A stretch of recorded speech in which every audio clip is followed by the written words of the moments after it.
TIS မော်တာများကို programming လုပ်ခြင်းကရိုးရှင်းပါတယ်။ TIS ကသူ့ကိုယ်ပိုင် motor range ကို provide လုပ်ပေးပြီး TIS relay controllers ကိုအသုံးပြုက control third party carding, lines နဲ့ shutter motor များကို control လုပ်နိုင်ပါတယ်။ TIS မော်တာများမှာ broadcast PRG ခလုတ်မပါဝင်တာကြောင့်မော်တာတစ်ခုချင်းစီကိုရှာဖွေဖို့ address, manage device address menu ကိုအသုံးပြုရပါမယ်။မော်တာများပေါ်လာပါက TIS addressing standard အရတစ်ခုချင်းစီကိုသင့်တော်တဲ့ address သတ်မှတ်ပေးပါ။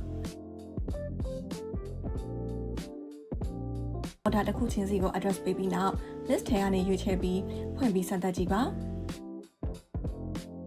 device test session မှာ open, close နဲ့ stop ကိုသုံးပြီးမော်တာရဲ့ function ကို verify ပြုလုပ်ပါ verify ပြုလုပ်ပြီးနောက် background carding စသဖြင့်ရှင်းလင်းတဲ့ comment တစ်ခုပေးပါပြီးရင်မှတ်ကန်တဲ့ motor အမျိုးအစားကိုရွေးချယ်ပါ percentage position control မပါဝင်တဲ့ model အဟောင်းဖြစ်ပါက carding switch all M3 motor ကိုရွေးချယ်ပါ TIS motor အသစ်ဖြစ်ပါက motor with position feedback ကိုရွေးချယ်ပြီးသက်ဆိုင်ရာ room ကိုအဆိုင်ချပေးပါ TIS roller blind များအတွက် position feedback ကိုအမြဲ support လုပ်ပေးထားပါတယ်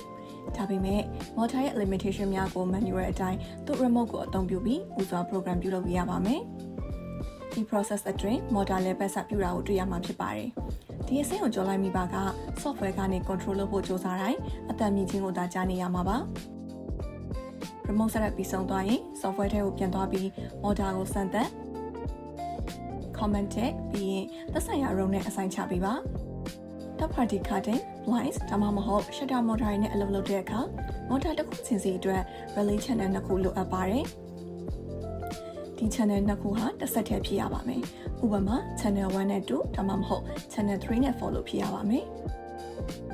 channel 1နဲ့5လို့မျိုးရောထွေးလို့မရပါဘူး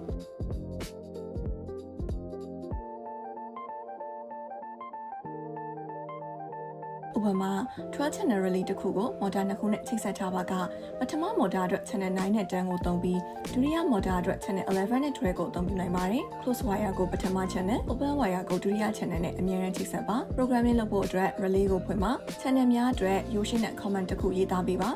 သို့တော့အခန်းကိုတော့ undefined တိုင်းပဲထားပေးပါပြီးရင် combination session ကိုတွားပါ motor control အတွက် relay channel ရဲ့အောက်မှာpair channel တွေအတွက် carding combination ကို enable လုပ်ပေးပါ channel 9နဲ့10, 11နဲ့12လို့မျိုးဖြစ်ပါတယ် motor တစ်ခုစီအတွက်တိကျတဲ့ running time ကိုထည့်သွင်းပါ fully open သို့မဟုတ် fully close ဖြစ်ဖို့လိုအပ်တဲ့ကြာချိန်ကိုဆိုလိုပါတယ်ဥပမာပထမ motor အလုပ်လုပ်ချိန်18စက္ကန့်ဒုတိယ motor အလုပ်လုပ်ချိန်26စက္ကန့်ဆိုရင်ဒီတန်ဖိုးတွေထည့်သွင်းပါပြီးရင် motor တစ်ခုချင်းစီကိုအမည်ပေးပါသက်ဆိုင်ရာအခန်းကိုအဆိုင်ချပါပြီးရင် save လုပ်ပါswitch များနောက်မှာတက်ဆင်ထားတဲ့ relay ဒါမှမဟုတ် mini ADS relay တွေအတွက်ဆိုရင် device ကိုဖွင့်ပြီး digital output မှာ carding light ကိုရွေးချယ်ပါ channel 1နဲ့2အတွက် carding name ရေးသားပါအခန်းအဆိုင်ချပါပြီးရင် carding အမျိုးအစားကိုရွေးချယ်ပါကျန်ရှိတဲ့ motor များနဲ့ relay controller များအားလုံးအတွက်တပုံစံနဲ့ထပ်လုပ်ပေးပါ programming လုပ်ထားသမျှအားလုံးကို project အတွင်းသိမ်းဆည်းထားပါတယ် configuration ကို review ပြန်လုပ်ဖို့ project config ကိုဖွင့်ပါ rows ကိုတွားပါ